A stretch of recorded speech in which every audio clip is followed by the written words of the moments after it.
Yesus Tuhan dan Juru Selamat kami, yang telah rela mati di atas kayu salib 2000 tahun yang lalu. Engkau mati dan mencurahkan darah-Mu yang kudus untuk menyucikan segala dosa kami. Dan Engkau bangkit dari antara orang mati untuk mengaruniakan kepastian hidup yang kekal bagi kami untuk selama-lamanya. Terima kasih Tuhan Yesus, kami menyembah-Mu ya Bapa. Kami memuliakan-Mu Tuhan Yesus. Kami sungguh-sungguh bersyukur di dalam damai sejahtera dan anugerah Tuhan yang telah kami terima. Ini adalah persekutuan orang-orang kudus-Mu ya Bapa.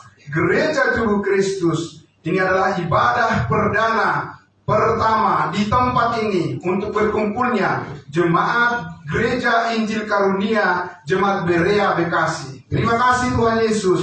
Ini adalah pertanda, ini adalah konfirmasi daripada Tuhan bagi kami semua, bahwa apa yang Kau nyatakan di dalam firman-Mu, Engkau menghendaki agar semua orang diselamatkan dan beroleh pengetahuan akan kebenaran semakin nyata ya Bapa di surga.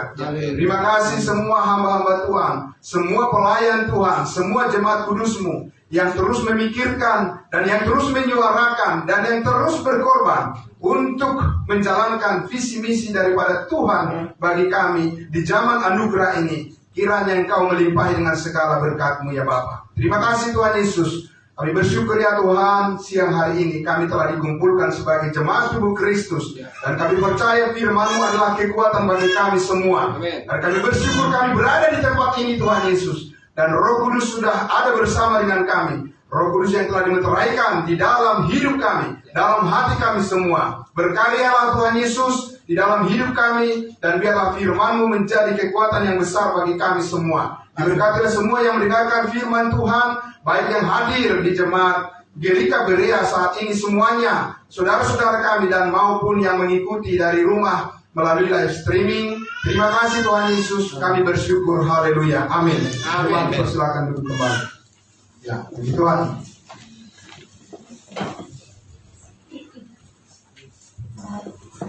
Ya, salam. Salam kudus buat kita semuanya. Salam kudus. Puji Tuhan. Ya, haleluya. Kita, Bapak Ibu Saudara, sangat bersyukur. Tadi pagi kami lebih awal di Gerika Makedonia, lebih awal mengadakan ibadah pagi seperti ini, karena kami harus bersiap-siap untuk berangkat dan kita bisa bersama-sama hari ini di sini Bapak Ibu Saudara. Dan tadi pagi kita bersyukur sekali kita sudah menyiarkan firman Tuhan melalui live streaming, dan banyak orang yang mengikuti dan mendengarkan firman Tuhan yang luar biasa. Dan hari ini, saudara yang dikasihi Tuhan Yesus, kita ada di sini untuk mengadakan penyambutan, ya, penyambutan jemaat Gereja Injil Karunia Gerika Berea, ya, Bekasi. Dan kita juga memancarkan pemberitaan firman Tuhan dari sini, dari Gerika Berea. Dan saya juga sangat berharap suatu saat nanti akan ada channel sendiri dari Gerika Berea ini. Amin. Karena itu kerinduan kita semua, agar semua orang mengetahui bahwa di sini ada persekutuan yang kudus, khususnya di daerah Bekasi ini, Bapak Ibu Saudara. Ya, saya juga suatu saat punya kerinduan mengundang teman-teman saya, karena saya adalah Ketua Asosiasi Pendeta Indonesia, dan saya mengharapkan juga nanti di daerah Bekasi. Tadi saya ketemu dengan Ibu Pendeta Nurmawan, ya, kami juga terhubung di live streaming Facebook seperti ini, ya, dan suatu saat bisa kita undang untuk beribadah di tempat ini, memuji dan memuliakan Tuhan, dan terutama untuk memperdengarkan kebenaran firman-Nya. Nah, puji Tuhan Bapak Ibu Saudara yang dikasihi Tuhan Yesus. Ini adalah Gereja Tubuh Kristus, ya, Gerika Jemaat Berea Bekasi, di mana kita bersyukur Allah telah memulai. pekerjaan yang baik. Amin. Dan dia juga yang akan meneruskannya sampai hari Tuhan datang. Amin. Sampai rapture, sampai Tuhan Yesus datang di awal menjemput kita semuanya. Dia yang mengawali, Tuhan yang memulai, dan dia berkuasa untuk meneruskannya sampai Tuhan Yesus datang. Amin. Bapak Ibu Saudara yang dikasihi Tuhan Yesus, karena itu kita sangat bersyukur karena bisa kita pancarkan terus pemberitaan Injil kasih karunia dari tempat ini, dan saya percaya akan terus bertambah-tambah orang yang diberkati oleh kasih karunia Tuhan. Nah, untuk itu, saudaraku yang dikasihi Tuhan Yesus, kita akan melihat bagaimana visi misi daripada Tuhan untuk kita, khususnya untuk Gerika Berea ini. Dan di sini sudah kita buat tema, yaitu selalu taat pada kehendak juru selamat kita. Amin. Puji Tuhan. Jadi kita taat kepada kehendak Tuhan kita, bukan pada kehendak kita, tapi kehendak daripada Tuhan dan juru selamat kita. Dan bagaimana kita mengetahuinya? Tentunya kita akan membuka Alkitab kita, Bapak Ibu Saudara, dari 1 Timotius pasal 2, dan saya akan membacakan untuk kita ya dari ayat 1 sampai ayatnya yang ke-7, ya. 1 Timotius 2 ayat 1 sampai 7. Ya, saya akan membaca untuk kita semuanya.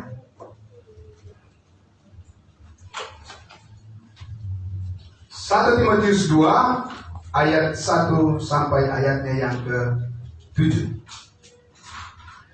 Pertama-tama aku menasihatkan, naikkanlah permohonan doa syafaat dan ucapan syukur untuk semua orang, untuk raja-raja dan untuk semua pembesar, agar kita dapat hidup tenang dan tentram dalam segala kesalehan dan kehormatan.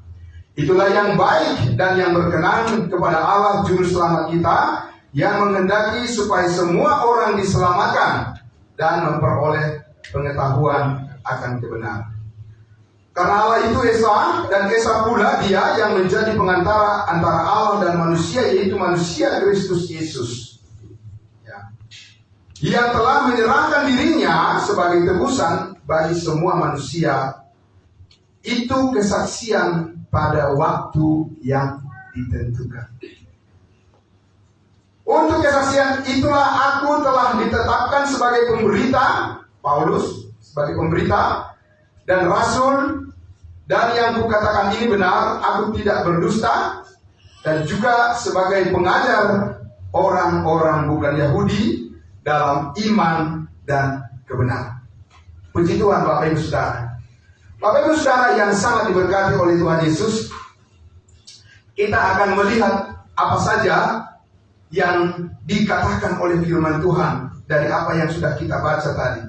Tentunya kita semua juga sudah sering membaca firman Tuhan ini, dan paling tidak kita pasti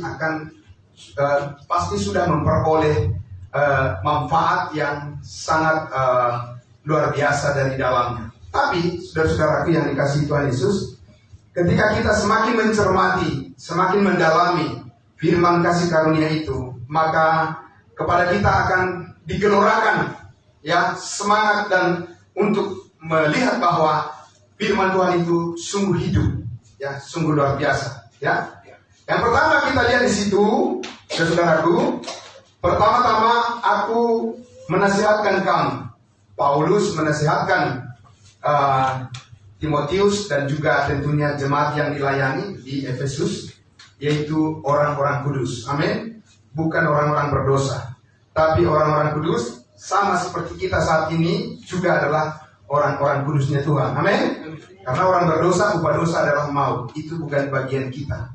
Ya, kalau banyak orang mengatakan masih orang berdosa, saya tidak ikutan. Saya tidak masuk di situ. Karena saya percaya Tuhan Yesus sudah mati mengampuni segala dosa saya. Begitu juga dengan saudara. Karena itu kita semua adalah orang-orang kudusnya Tuhan. Ini dinasihatkan. Dan nasihat ini sangat penting. Yang pertama dikatakan, naikkanlah apa? Naikkanlah permohonan doa syafaat dan ucapan syukur untuk berapa orang? Untuk semua orang. Amin. bukan untuk sebagian orang, untuk semua orang. Ini penting, saudara-saudaraku, untuk melihat visi kita, melihat pandangan kita, tidak boleh sempit di dalam pelayanan kita. Amin. Karena cakrawala pemahaman kita, cakrawala persepsi kita, pandangan kita akan dibuka oleh firman Tuhan itu sendiri. Bahwa Allah menghendaki semua orang diselamatkan. Itu, ya. Tapi pertama-tama di sini dikatakan apa? Tuhan mengatakan, ya, naikkanlah terlebih dahulu doa permohonan dan doa bagi semua orang. Saudara dan saya harus mendoakan orang-orang agar mereka datang kepada keselamatan. Amin. Amin. Ya, yakin saudara bahwa saudara di sini akan terus mendoakan siapa-siapa yang saudara akan perdengarkan Injil. Amin. Oh iya, saudaraku. Kalau saudara tidak mendoakan terlebih dahulu, berarti kita tidak bisa serius melayani orang yang belum kita doakan dengan sungguh-sungguh. Amin. Dan kita doakan supaya pelayanan di jemaat Girika Berea ini akan terus berkembang dan terus menjadi tempat di mana jiwa-jiwa dimenangkan sebanyak-banyaknya untuk kemuliaan nama Tuhan kita Yesus Kristus. Jadi diminta kita untuk apa? Berdoa, ya. Bagaimana berdoa? Saudara-saudaraku, apakah harus mengangkat tangan begini? Saudara-saudaraku, Tuhan itu melihat hati. Mau angkat tangan, mau lipat tangan, bukan itu yang dilihat oleh Tuhan. Amin. Hatimu dan hatiku yang dilihat oleh Tuhan. Bukan soal angkat tangan tinggi, rendah, dan sebagainya. Saudara-saudaraku, Tuhan tidak melihat itu. Jangan mengalihkan sesuatu yang kepada yang tidak berarti pekerjaan Tuhan. Amin. Yang penting adalah jaga hatimu, adalah bukan? Jagalah hati. Nah, itu saudaraku. Ya, jadi hati yang Tuhan ingin agar kita jaga. Karena apa? Karena di hati kita lah ketika kita percaya kepada Injil kasih karunia Allah, dimeteraikan Roh Kudus. Amin. Di hati kita. Jadi hati kita lah yang harus kita jaga. Nah, karena itu yang pertama kita lihat di sini adalah bahwa bukan persoalan bagaimana cara kita berdoa secara fisik, ya, saudaraku, tapi Tuhan menghargai seperti apapun fisik kita, tapi Dia lebih lagi menerima bagaimana posisi daripada hati kita yang selalu ingin bersyukur kepadanya. Saudaraku, lalu dikatakan sekali lagi di situ, ucap syukur bagi semua orang, untuk semua orang. Saudara, sedikit ini perlu saya gambarkan karena ini adalah merupakan penekanan daripada kehendak Tuhan di dalam kasih karunia-Nya saat ini. Ya, kasih karunia yang berdasarkan kematian dan pengampunan daripada yang dikerjakan oleh Yesus Kristus di atas kayu salib, dan itu belum terjadi sebelum Dia mati. Ya, pada saat Dia mati di kayu salib, barulah Yesus berkata, sudah selesai. Sebelumnya belum selesai. Jadi kita ini mengambil suatu dasar pemahaman dan pengertian dan iman kita dari pekerjaan yang sudah selesai yang dilakukan oleh Kristus. Dalam konteks itu kita mengatakan ini adalah merupakan kasih karunia Tuhan. Kenapa demikian, saudara-saudaraku yang dikasihi Tuhan Yesus? Kita perlu ingat bahwa apa yang dikatakan oleh Tuhan Yesus ketika Dia datang ke dunia ini. Dia katakan kepada perempuan Kanaan, ya, yang meminta tolong dan berseru-seru agar anaknya disembuhkan. Saudaraku, Yesus mengatakan apa? Aku diutus hanya untuk domba-domba yang hilang dari umat Israel, karena Dia bukan orang Israel. Saudaraku, jadi Yesus tidak mengatakan aku datang untuk semua orang. Oh iya, sini saya sembuhkan. Tidak, saudaraku. Jadi kita melihat di situ Yesus mengatakan aku diutus hanya untuk domba-domba yang hilang dari umat Israel. Dan itu tidak mungkin kita katakan berita seperti itu sekarang, kan? Kenapa? Karena Allah menghendaki semua orang diselamatkan tanpa perbedaan suku, bangsa, ras, dan tingkat sosial atau apapun, saudaraku. Semua orang bisa diselamatkan saat ini hanya karena iman kepada Yesus Kristus yang sudah mati mengampuni segala dosa. Jadi kita melihat di sini, oh iya, sekarang rupanya Tuhan membukakan cakrawala pemikiran, cakrawala pandangan kita untuk melihat bahwa kita tidak boleh membeda-bedakan orang. Amin. Saudaraku, kalau itu yang dipegang oleh bangsa ini, bangsa kita, ya, arti maksud saya adalah keseluruhan dari bangsa kita, semuanya pasti aman dan tentram karena tidak ada lagi yang rasis, ya, tidak ada lagi yang bertindak dengan menggunakan sara, ya, suku, ras dan lain sebagainya.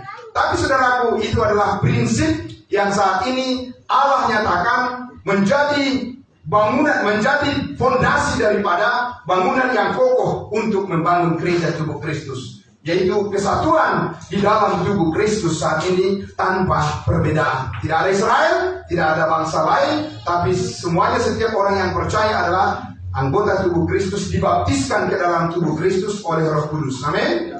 Dan tidak ada perbedaan, saudaraku. Kita adalah saudara dalam Tuhan, kita adalah saudara seiman, dan posisi kita sama. Kita adalah anggota tubuh Kristus, dan kita semua berharga di mata Tuhan. Amin.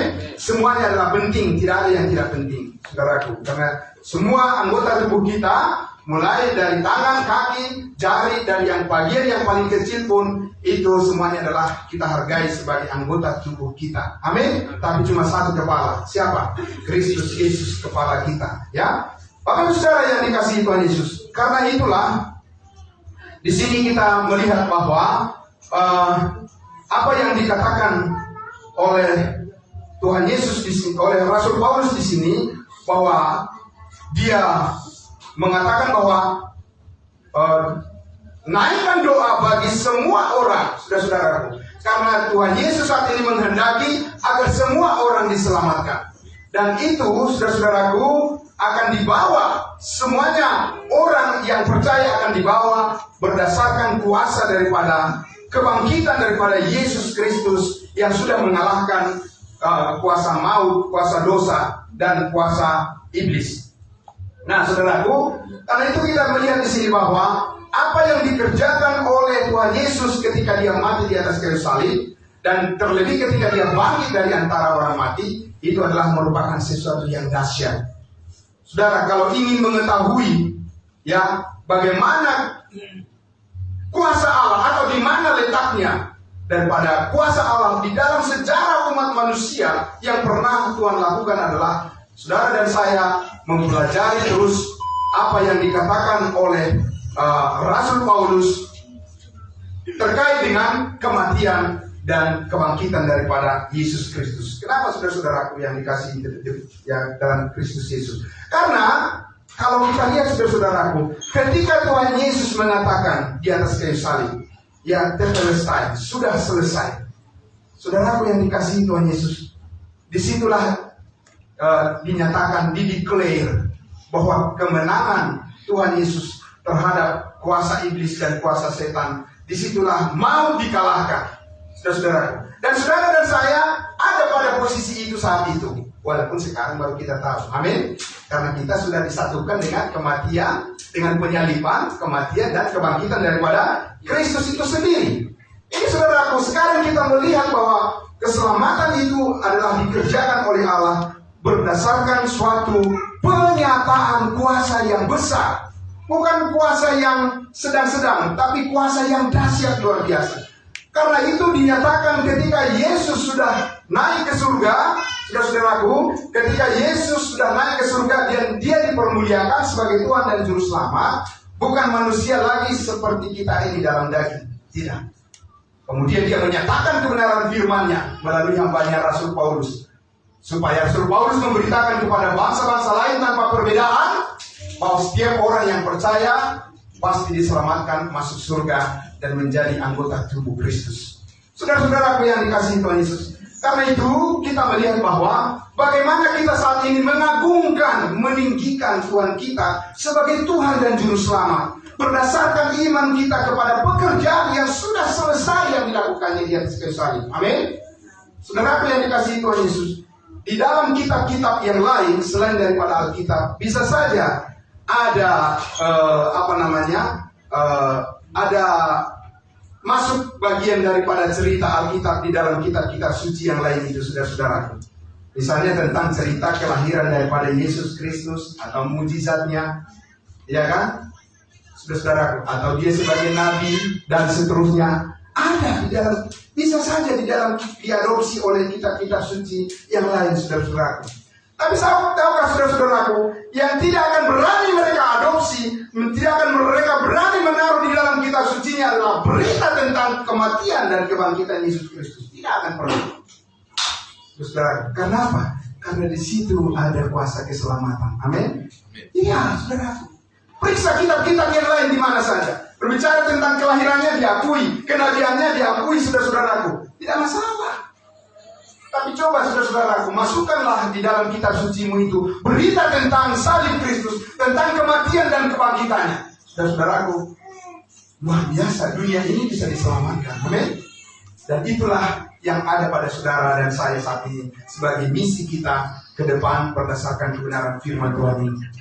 Saudaraku, dunia masih lebih senang menggambarkan Yesus Kristus itu adalah sebagai bayi, anak kecil, ketimbang daripada menggambarkan dia adalah Tuhan yang sudah dipermuliakan saat ini, yang telah mati mengampuni segala dosa. Saudara, ini penting untuk kita perhatikan, saudara-saudaraku, supaya kita memberitahu kepada dunia ini terang itu dalam Kristus itu, saudara-saudaraku. Ya, Yesus Kristus saat ini sudah menjadi Tuhan dan Juru Selamat. Saudaraku, dia bukan anak kecil sekarang ini yang digambarkan dengan lambing dan segala macam hal-hal yang berkaitan dengan kulit, saudaraku. Tidak akan ada orang yang diselamatkan dengan cara seperti itu. Karena itu kita harus memperbaharui pengertian pengetahuan kita tentang kehendak Allah. Karena dikatakan di ayatnya yang ketiga dan keempat itu, saudaraku, ya, itulah yang baik dan yang berkenan kepada siapa? Bukan kepada gerika, tidak, saudara-saudaraku. Bukan kepada pendetanya, tidak, saudaraku. Itulah yang baik dan yang berkenan kepada Allah, Juru Selamat kita. Amin. Ini yang menjadi fokus kita semua. Ini yang menjadi pokok, menjadi fokus, dan ini akan menjadi sasaran daripada pemberitaan kita. Bahwa Allah itulah yang baik dan yang berkenan kepada Allah Juru Selamat kita. Yang pertama adalah apa? Yang menghendaki agar apa? Agar semua orang diselamatkan. Sudah semua orang diselamatkan atau belum? Belum. Apakah saudara sudah berbicara tentang keselamatan itu kepada orang lain? Kapan terakhir saudara berbicara tentang keselamatan itu kepada orang lain? Bukan hanya saudara yang perlu diselamatkan yang hadir di sini. Bukan hanya jemaat Gerika yang perlu diselamatkan. Tidak, saudaraku yang dikasihi Tuhan Yesus. Ya, bukan hanya jemaat orang kudus di mana-mana sekarang ini yang perlu diselamatkan. Tidak. Kita jangan terlalu bangga dengan itu. Kita harus bangga dengan isi hati Tuhan. Amin. Bahwa Tuhan menghendaki agar semua orang diselamatkan. Itu artinya tugas saudara dan saya mengasihi semua orang. Amin. Saudara, karena Allah menghendaki agar semua orang diselamatkan tanpa perbedaan, saudaraku. Tidak membeda-bedakan suku, ras, tingkat sosial, dan lain sebagainya. Karena itu adalah isi hati Tuhan saat ini. Allah menghendaki agar semua orang diselamatkan dan memperoleh pengetahuan akan kebenaran. Tahukah saudara yang dikasihi Tuhan Yesus? Itulah yang baik dan yang berkenan kepada Allah. Ya, yang menghendaki umat Kristen saat ini, saudara-saudaraku, masih terus berupaya mencari kehendak Allah. Apa kehendak Allah buat saya, ya? Kalau belum ketemu, saudara-saudaraku, saya harus berpuasa dulu. Bagaimana saya menemukan kehendak Allah? Saudara, berpuasa 3 hari 3 malam, belum ketemu juga. Tambah lagi seminggu lagi, belum ketemu juga, saudaraku. Tambah lagi sebulan berpuasa, belum ketemu juga kehendak Allah. Saudara-saudara yang dikasihi Tuhan Yesus, ya. Dan terus meminta misalnya pendeta mendoakan, pendeta besar, ya, masih lebih besar dari saya. Ya, saya sih udah gak besar juga ini, ya kan? Tapi mencari kehendak Allah agar pendeta besar mendoakan saya supaya saya menemukan kehendak Allah. Terus mengadakan petualangan menemukan kehendak Allah.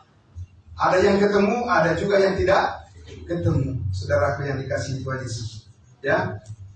Saudara yang dikasihi Tuhan Yesus, tidak usah bingung mencari kehendak Allah saat ini, saudaraku. Sudah dinyatakan di dalam firman ini, Allah menghendaki supaya semua orang diselamatkan. Pertanyaannya adalah, apakah kamu sudah pasti selamat? Dan pertanyaan ini adalah berita dari kasih karunia kepada siapapun, saudaraku. Lebih penting daripada berita-berita yang lain. Apakah hidupmu diberkati? Saudara-saudara, amin. Amin. Apa Apakah ekonomimu makin diberkati? Amin.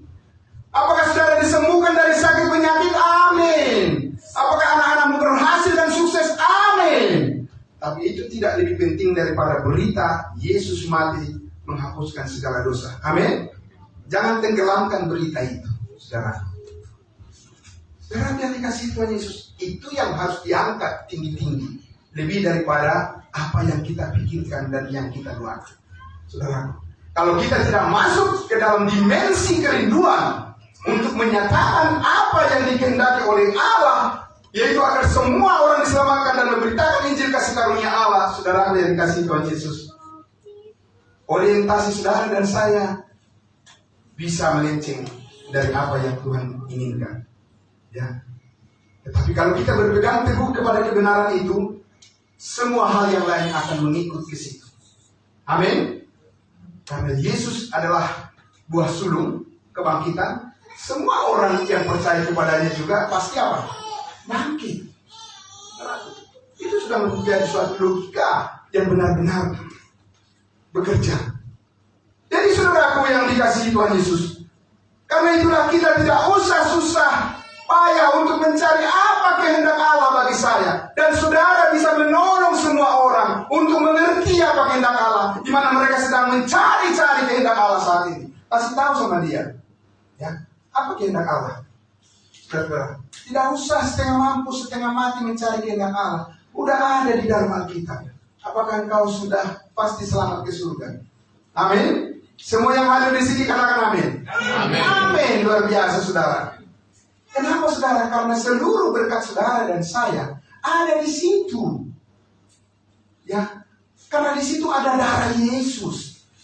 Di situ ada kuasa Injil. Di situ ada berkat Tuhan yang mengalir terhadap hal yang dikehendaki oleh Allah. Seluruhnya include ada di situ, saudara. Ya, karena itulah kita terus harus bergairah menyampaikan Injil keselamatan itu. Kalau kita katakan saya punya pengetahuan yang hebat, saya punya pendidikan yang hebat, saya sudah tamat sekolah teologi, saya sudah punya gelar ini, sudah punya gelar itu, gelar tikar dan sebagainya. Pertanyaannya, berapa jiwa yang selamat yang telah engkau layani? Amin. Iya, bekerja enggak pengetahuan yang ada pada saudara untuk membawa jiwa bagi Kristus? Itu pertanyaannya, saudaraku.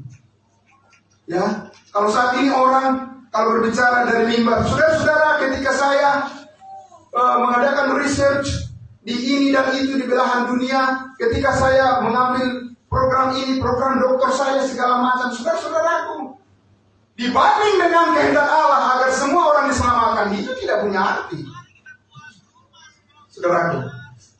Karena pekerjaan Kristus yang sudah selesai itu lebih penting dari semua apa yang kita pikirkan dan yang kita doakan. Saudara yang dikasih Tuhan, ini adalah sesuatu yang dahsyat. Begitu banyak orang saat ini, bahkan umat Kristen, kalau ditanyakan, kalau kamu mati kemana? Apa katanya? Apa katanya, saudara? Apa kau bilang? Apa katanya? Apa kau bilang? Apa katanya? Saudara, paling dia bilang apa? Ya, tergantung Tuhan lah. Kalau orang Batak, ya sayang dia mah, gitu ya. Pernah dengar nama nggak Anggia, saudara? Maksudnya mudah-mudahan aja. Mudah-mudahan Yesus sudah mati untukmu, darahnya sudah tercurah, menghapuskan segala dosamu. Engkau masih mudah-mudahan. Ya untuk apa dia mati? Saudara-saudaraku, untuk apa dia berkorban mati? Kalau toh kita masih mudah-mudahan masuk surga, berarti dia bukan juru selamat yang sungguhan. Tapi dia juru selamat yang sungguhan. Hanya karena banyak orang yang belum mengerti tentang Injil kasih karunia Allah. Saudaraku, ya, karena pemberitaan itu campur-campur dengan pemberitaan yang berkaitan dengan perbuatan-perbuatan baik yang dilakukan oleh manusia. Saudara yang dikasihi Tuhan Yesus, karena itulah jawaban kehendak Allah supaya kamu diselamatkan, dan seterusnya adalah apa? Tidak ada kita mengatakan ya yang penting sudah selamat, ya kan? Yang jangan kamu belum selamat. Oh, seperti itu manifestasi daripada rasa syukurmu kepada Tuhan. Orang yang mengatakan yang penting sudah selamat, dipertanyakan, big question. Ya, apa tidak tergerak hatimu untuk mengasihi orang lain? setelah engkau menerima kasih karunia-Nya yang luar biasa. Amin. Dan kita tidak cukup hanya berbangga untuk mengatakan, saya sudah selamat, saya sudah pasti masuk surga, biarin mereka masuk neraka dan lain sebagainya. Saudara, jangan sombong. Kenapa? Karena kalau kita lihat di Efesus 2 ayat 8 dan 9, apa yang dikatakan di Efesus 2 ayat 8 dan 9? Saudara, Efesus 2 ayat 8 dan 9. Sebab karena kasih karunia kamu diselamatkan oleh iman. Apa? Itu bukan hasil usahamu. Amin. Tetapi apa? Tetapi pemberian Allah. 9. Itu bukan hasil pekerjaanmu. Jangan ada orang yang memegahkan diri. Banyak orang kudus, atau setidaknya ada beberapa, saya sebutkan saja lah beberapa, jangan saya bilang banyak. Beberapa orang kudus menjadi sombong karena dia sudah selamat. Saudaraku, ingat, itu bukan hasil pekerjaanmu. Amin. Saudaraku, itu bukan hasil perbuatanmu. Apa yang kau sombongkan? Tidak, saudaraku. Sampai tidak mau bersalaman dengan saudara seimannya karena dia sudah menjadi sombong. Apa yang kau sombongkan? Saudaraku, itu bukan hasil pekerjaanmu.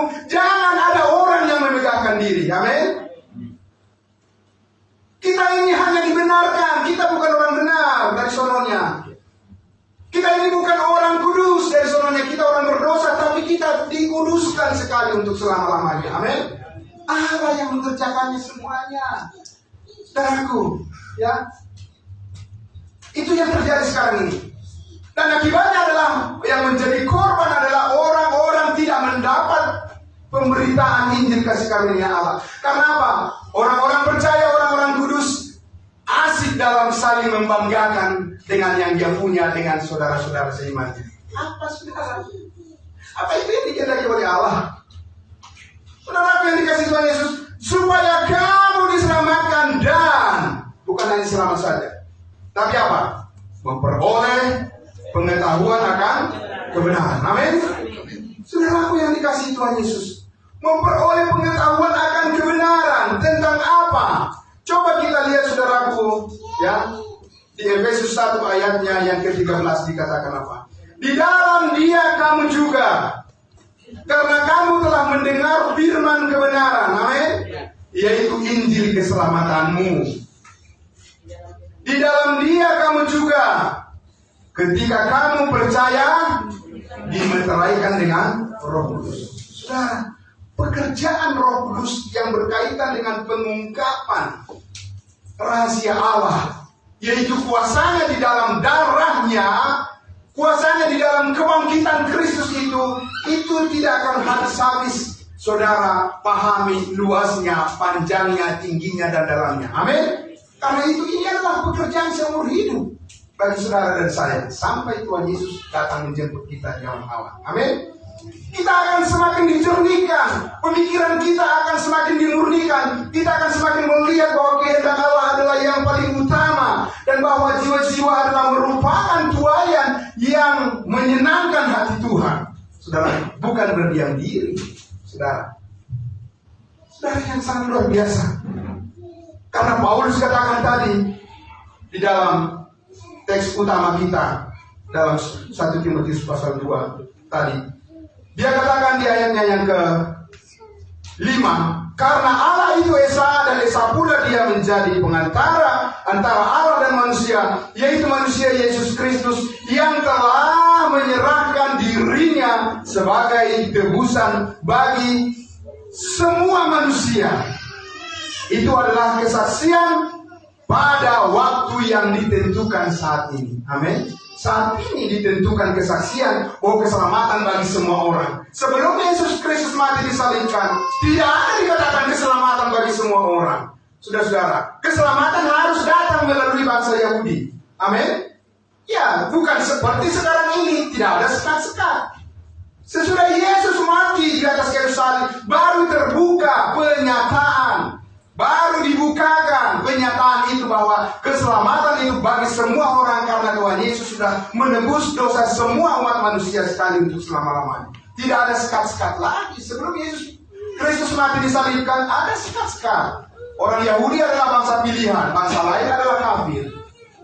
Saudara, itu fakta Alkitab yang harus kita imani dan terima dengan sepenuhnya. Dan karena itu kita sekarang sangat bersyukur. Amin. Bersyukur luar biasa kepada Tuhan. Pada saat kesaksian yang ditentukan katanya, inilah waktu yang ditentukan oleh Tuhan. Hari ini adalah hari perkenan Tuhan, dan hari ini adalah hari keselamatan itu. Amin. Amin, saudaraku yang dikasihi Tuhan Yesus. Mari kita, saudaraku, bergairah untuk memberitakan Injil kasih karunia Allah. Jangan kita terus, saudaraku, hanya asik dengan apa yang menurut kita adalah baik. Menurut Tuhan yang baik itu yang paling penting yang harus kita pikirkan, saudara. Karena semuanya yang terbaik sudah ada, kita dapati dari apa yang menurut Tuhan itu adalah yang baik, yang terbaik. Ya, saudaraku yang kekasih dalam Tuhan Yesus. Karena itulah, ya, kita lihat di sini bahwa Paulus meminta, dikatakan di ayatnya yang ke-7, untuk kesaksian itulah, kesaksian mana? Saudara yang dikasih Tuhan Yesus, saat ini orang-orang bersaksi, senang bersaksi, saudaraku. Tampil ke depan. Apa yang mau disaksikan, saudara? Yang dikasih Tuhan Yesus, ya, maju ke depan, tampil ke depan tuh bersaksi. Puji Tuhan, saya menjadi sembuh karena kemarin itu sakit dan sudah hampir mati. Puji Tuhan, amin, amin. Ya, saudaraku. Dulu saya menjadi sangat susah di dalam kehidupan, dalam bagaimana memperjuangkan anak-anak saya. Sekarang sudah berhasil. Puji Tuhan. Amin, saudaraku. Luar biasa. Amin, puji Tuhan. Ya. Dulu saya hanya punya 1 perusahaan, sekarang sudah 5 perusahaan. Kalau saya bisa seperti itu, saudara juga pasti bisa. Amin. Ada yang bilang amin? Soalnya saya tidak punya perusahaan masalahnya. Cuma itu bisa saya saksikan supaya karena ada kepentingan lain misalnya. Saudara yang dikasih Tuhan Yesus, hati-hati mendengarkan kesaksian, apalagi di YouTube itu. Wow, saudara. Alkitab mengatakan iman timbul dari pendengaran. Makin banyak saudara mendengarkan sesuatu yang salah, ya makin jauh juga iman kita ditarik ke hal yang gelap, hal yang tidak benar. Sebaliknya, semakin banyak saudara mendengarkan kebenaran yang dibagi dengan tepat, maka saudara juga akan menjadi lebih bijaksana menyikapi hidup ini. Amin. Kenapa bisa demikian? Karena Roh Kudus memimpin hidup kita. Berilah dirimu dipimpin oleh Roh. Saudara, maka kita tidak akan mengikuti keinginan daging. Karena itulah saudara yang dikasihi Tuhan Yesus. Kalau Paulus mengatakan itulah, untuk kesaksian itulah, yaitu kesaksian tentang Injil kasih karunia Allah itulah, di mana Paulus mengatakan di Kisah Para Rasul 20 ayat 24, dia berkata, aku tidak menghiraukan nyawaku sedikit pun, asal aku dapat mencapai garis akhir untuk tugas yang dipercayakan oleh Tuhan kepadaku, yaitu memberitakan Injil kasih karunia Allah. Amin. Itu harusnya menjadi cita-cita saudara dan saya, apapun tantangannya. Amin. Saudaraku, itu yang sangat penting. Jangan punya keinginan lebih daripada apa yang telah ditentukan oleh Allah untuk menjadi patokan bagi kita berjalan untuk melihat pelayanan kita. Jangan. Saudara yang dikasihi Tuhan Yesus, mari kita setia kepada kebenaran itu. Ya, mari saudaraku. Karena di sini Paulus katakan untuk kesaksian itulah aku telah ditetapkan oleh Tuhan sebagai apa? Pemberita, evangelis. Di dalam gereja kita ini penting untuk terus diproduksi, ya, oleh Tuhan. Yaitu bagaimana penginjil-penginjil harus semakin banyak diorbitkan. Amin, saudaraku. Ada orang bilang, oh iya, saya tidak punya talenta untuk menginjil. Dari mana Anda tahu bahwa Anda tidak punya talenta? Sudah tanya Tuhan belum? Ya kan, saudaraku. Kan lain talenta orang. Siapa yang mengatakan lain talenta orang? Saudara yang dikasihi Tuhan Yesus, Allah menginginkan kita semuanya dipakai untuk menyatakan kemuliaannya, menyaksikan Injil Kristus. Bukan lagi Paulus karena dia sudah mati. Kita sekarang saudara yang dikasihi Tuhan Yesus, hanya kita mau atau tidak. Jadi dia katakan dia sebagai pemberita, sebagai rasul. Memang kita tidak rasul, tidak bisa jadi rasul walaupun hebat, ya kan? Walaupun jago di dalam berkhotbah dan pintar berbicara, nggak bakal bisa jadi rasul. Kenapa? Karena udah selesai masa tugasnya. Kalau ada yang ngaku-ngaku rasul, itu pasti rasul palsu. Siapa yang mengatakan? Firman Tuhan. Amin. Maka itu saudara juga harus memastikan pengetahuan saudara terhadap suatu kebenaran yang mana yang bisa diterima dan yang mana yang tidak bisa diterima. Jadi Rasul Paulus adalah rasul kita bangsa lain, saudaraku. Dan dia katakan di situ bahwa yang kukatakan ini benar. Yang kukatakan ini benar. Aku tidak berdusta. Dia dengan kata lain dia bersumpah. Ya, dia tidak berdusta dan dia mengatakan sebagai pengajar orang bukan Yahudi dalam iman dan kebenaran yang kita percayai saat ini. Amin. Saudara, karena itulah saudaraku, kalau kita lihat di dalam 1 Korintus pasal 11 ayat 1, Paulus mengatakan, jadilah pengikutku, sama seperti aku juga menjadi pengikut Kristus. Amin. Amin. Haleluya, puji Tuhan saudara-saudaraku. Saat ini orang bingung menentukan bagaimana mengikuti Yesus. Ya, kami pengikut Yesus, kami adalah followernya Jesus Christ. Kami adalah pengikut yang setia kepada Yesus Kristus. Kenapa kau tidak disunat? Karena Yesus adalah bersunat. Di mana konsistensi pengetahuan yang kamu punya? Di mana konsistensi kebenaran yang kamu punya?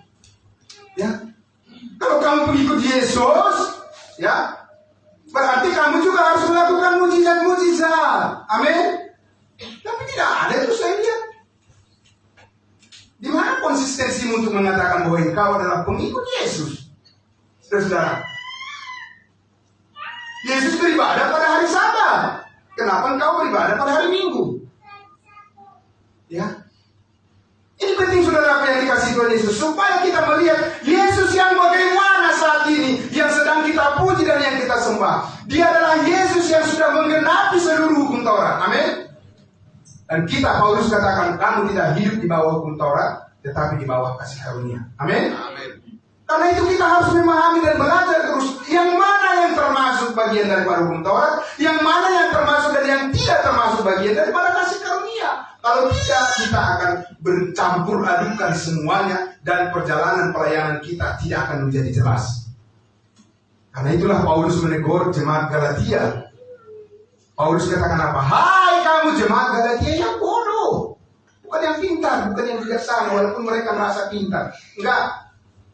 Paulus katakan kamu bodoh dan kamu itu sudah salah total. Kenapa? Karena kamu sudah mulai dari kasih karunia Allah, tapi kamu menjalani kehidupan praktis kamu di bawah kendali daripada daging, yaitu hukum Taurat. Siapa yang bisa menjamin orang kudus tidak jatuh kepada hal itu saat ini? Tidak ada yang bisa menjamin. Saudaraku, keyakinan pribadi tidaklah cukup untuk mengatakan aku bukan bagian dari jemaat Galatia. Tidak bisa, saudaraku yang dikasihi Tuhan. Kecuali seperti dikatakan oleh Paulus tadi, jadilah pengikutku seperti aku menjadi pengikut Kristus. Karena Paulus sudah menjadi patron untuk kita mengerti seperti apa kehendak Allah saat ini yang menghendaki agar semua orang diselamatkan dan memperoleh pengetahuan akan kebenaran. Saudara yang dikasihi Tuhan Yesus, banyak hal yang dilanggar oleh gereja-gereja saat ini yang tidak peduli dengan apa yang dikatakan oleh Rasul Paulus. Dan saudara sudah tahu maksud saya. Amin. Sudah tahu. Kita mau berjalan di dalam kemurnian, ya, saudaraku. Sebab itu Paulus menyatakan di dalam 1 Korintus pasalnya yang kedua, ayatnya yang ke-17. Disinilah penegasan daripada bagaimana kita bisa meneladani daripada Rasul Paulus sebagai Rasul kita bangsa lain yang telah berjuang mati-matian dan yang tidak ada rasa takutnya dan dia berani bahkan di penjara sekalipun asal dia bisa memberitakan Injil kasih karunia Allah dan firman Allah tidak pernah terbelenggu meskipun dia di penjara. Dan inilah yang dia katakan sebagai pernyataan di mana Allah memanggil kita untuk bersama-sama memikirkan hal ini sebagai sebagai pokok yang besar daripada pemberitaan kita. Ya, ayat 7, 1 Korintus 2 ayat 7 dan 8. Tetapi, ya, dari ayat 6 ya, saya baca dari 6. Sungguh pun demikian kami memberitakan hikmat di kalangan mereka yang telah matang. Amin. Bukan di kalangan yang biasa saja, saudaraku, berita yang diberitakan Paulus itu. Terhadap orang yang dianggap sudah matang pun, Paulus sudah menyatakan itu penting buat mereka. Amin. Oh iya, saudara. Saya sebagai ketua Asosiasi Pendeta Indonesia, siapapun yang bertemu dengan saya dan punya kesempatan saya untuk berbicara, saudara-saudaraku, apakah ada gelar apapun yang diperolehnya, puji Tuhan. Tapi saya tidak pernah berhenti karena pencapaian-pencapaian itu untuk menyampaikan kepada mereka, ya, bahwa Yesus telah mati mengampuni segala dosa kita. Amin. Ya, saudara. Dan siapa yang percaya pasti diselamatkan. Ya. Tidak bisa dikatakan, oh iya nggak usahlah sampaikan Injil, karena apa? Dia itu S3 loh. S3 dari mana? Dari Eropa. Lulusan teologi dari Eropa dan sebagainya. Tidak masalah.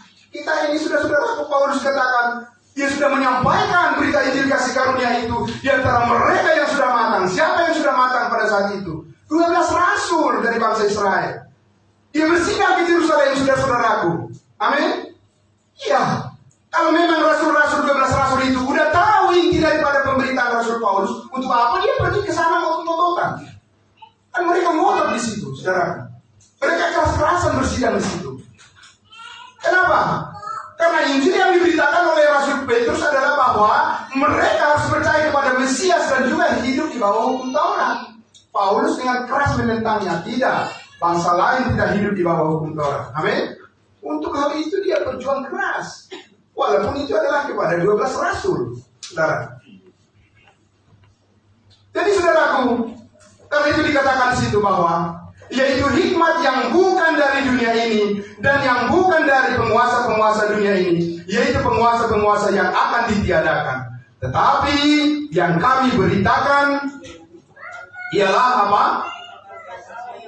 Ialah hikmat Allah yang tersembunyi dan yang rahasia. Masih tetap rahasia tersembunyi sama sekarang? Sudah dibukakan melalui tulisan-tulisan daripada Rasul Paulus. Bukan lagi yang tersembunyi.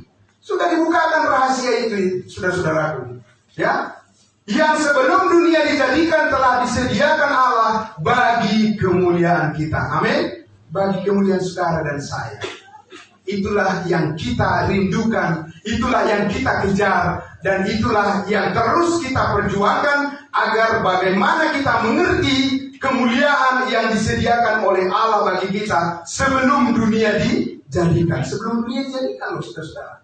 Ya, ilmuwan di dunia ini hanya menyelidiki dengan ilmu yang tinggi yang mereka punya adalah semua ilmu berkaitan dengan sesudah dunia dijadikan. Tidak ada pernah ilmuwan yang mencoba untuk mengutak-atik suatu objek dengan berpikir sebelum dunia dijadikan, kan?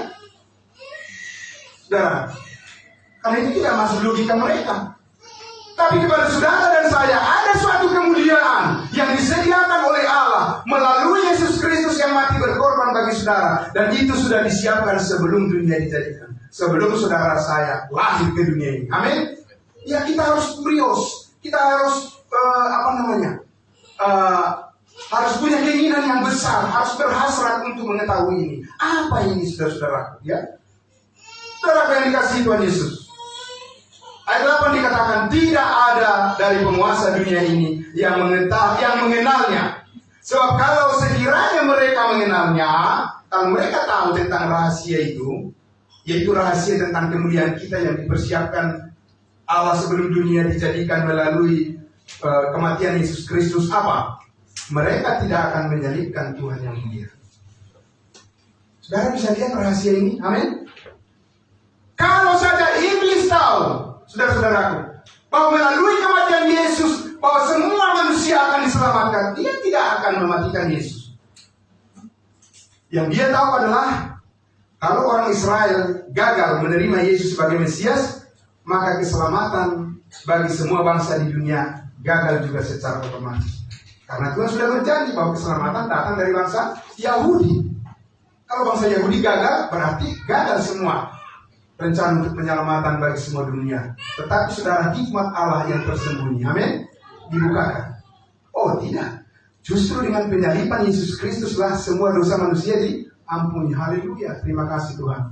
Yang tadinya kami tidak diperhitungkan, tidak siapa-siapa. Kami bukan siapa-siapa, kami adalah orang berdosa. Tetapi dengan kasih karunia Tuhan yang mengalir dari kematian dari darah Kristus, sekarang kita diselamatkan sekali untuk selama-lamanya. Amin. Saudara-saudaraku yang dikasihi Tuhan Yesus, karena itu saudaraku, untuk kemuliaan kita, saudara-saudara, kemuliaan yang bagaimana? Kemuliaan yang surgawi. Saudara, kalau lebih dalam masuk memahami Alkitab dan mempelajari bagaimana kemuliaan bangsa Israel, saudara, itu berkaitan dengan hewan-hewan dan dengan gunung-gunung dan laut-laut. Ya, kenapa? Karena dikatakan ketika di dalam kerajaan 1000 tahun, anak-anak kecil bermain dengan apa? Iya, dengan ular beludak. Itu berkaitan dengan hewan-hewan, saudara-saudara. Itu kemuliaan daripada bangsa Israel di bumi ini. Apa saudara ingin menginginkan kemuliaan yang seperti itu? Tuhan tidak menetapkan saudara untuk memperoleh kemuliaan yang seperti itu. Ya. Juga dikatakan bahwa umur manusia pada saat itu berapa tahun? Yang paling kecil, yang paling muda? Berapa tahun? 100 tahun. Oh iya, kita juga ingin umur panjang kan? Amin, Bapak Ibu Saudara. Karena itu jangan terlalu banyak pikiran supaya kita umur panjang. Amin. Iya, jaga pola kesehatan dengan baik. Benar nggak saudara? Walaupun kita berdoa, terbungkuk-bungkuk sampai berdoa, berpuasa, tapi kalau kita memasukkan ke dalam tubuh kita ini asupan yang tidak positif, yang tidak baik, sama saja suatu saat juga pasti jadi sakit juga. Ya kan saudara? Nah itu kita nasihati orang tua kita. Ya kan, kita bilang, Pak, udah Pak, jangan merokok lagi ya Pak ya. Kenapa? Saya terus mendoakan Bapak supaya panjang umur, tapi Bapak sendiri mau mematikan diri Bapak sendiri. Nah, ya kita bilang sama orang tua yang masih punya kebiasaan seperti itu, Pak, kami ingin Bapak panjang umurnya. Kami doakan terus, Tuhan, panjangkanlah umur Bapak saya. Kalau Tuhan bilang, itu Bapakmu itu begadang terus di labo, ya kan, minum-minum terus dia. Kemudian dia juga main judi terus dia, begadang terus dia. Bagaimana dia bisa panjang umur? Dia sendiri tidak menghargai tubuh yang diberikan oleh Tuhan kepadanya. Menjadi bijaksana, saudara-saudaraku, di dalam kasih karunia Tuhan. Amin. Kita menjaga hidup kita. Karena apa? Karena kemuliaan kita, dikatakan Efesus pasal 1 ayat 3. Terpujilah Allah kita karena di dalam Kristus Yesus telah mengaruniakan kepada kita segala berkat rohani di mana? Di dalam surga. Ingat saudara, dunia ini tidak suka dengan berkat itu. Dan kalau saudara tidak suka dengan berkat itu, maka saudara juga akan menjadi sama seperti dunia ini. Tapi kalau saudara terus berfokus kepada panggilan surgawi, maka saudara pun akan menjadi orang yang sungguh-sungguh dipakai oleh Tuhan bagi pekerjaan kemuliaannya. Amin. Panggilan surgawi. Panggilan surgawi yang terutama bagi kita adalah bahwa visi dan misi kita secara khusus bagi Gerika Berea untuk tetap setia pada kehendak Kristus Juru Selamat kita. Dan itu adalah kemuliaan yang disediakan oleh Allah sebelum dunia dijadikan bagi kita, yaitu semakin bertambahnya jiwa-jiwa untuk memuliakan Dia. Amin. Tanpa itu, saudara-saudaraku, gereja kita bisa akan kembali menjadi gereja duniawi yang tidak melakukan panggilan Tuhan yang sesungguhnya. Tapi saya percaya Gerika Berea ini akan dipakai oleh Tuhan sedemikian rupa. Saya percaya, saya yakin, ya, dan saya sangat yakin 99% ini akan menjadi tempat di mana banyak orang yang terberkati. Amin. Dan memuliakan Tuhan. Amin. Amin. Karena itu saudara, jangan ragu-ragu untuk mendukung bagaimana kemajuan Gerika Berea di Bekasi ini. Karena apa? Karena itu untuk pekerjaan Allah, bukan melihat manusia, tetapi melihat apa yang dilakukan oleh Kristus di atas kayu salib, yang sempurna, yang dahsyat, yang luar biasa, yang membawa damai sejahtera bagi kita dan keluarga kita semuanya dan jemaat Tuhan sekali dan untuk selama-lamanya sampai Tuhan Yesus datang di awan-awan. Amin. Mari kita berdoa. Bapa di dalam surga, kasih ya Bapa, luar biasa penyataan kebenaran firman-Mu ya Tuhan Yesus membuka cakrawala berpikir kami yang sangat luas ya Bapa, melebihi daripada kemampuan kami untuk bernalar. Bahwa benarnya Tuhan Yesus, kebenaran itu melampaui daripada segala kebaikan bagi semua orang yang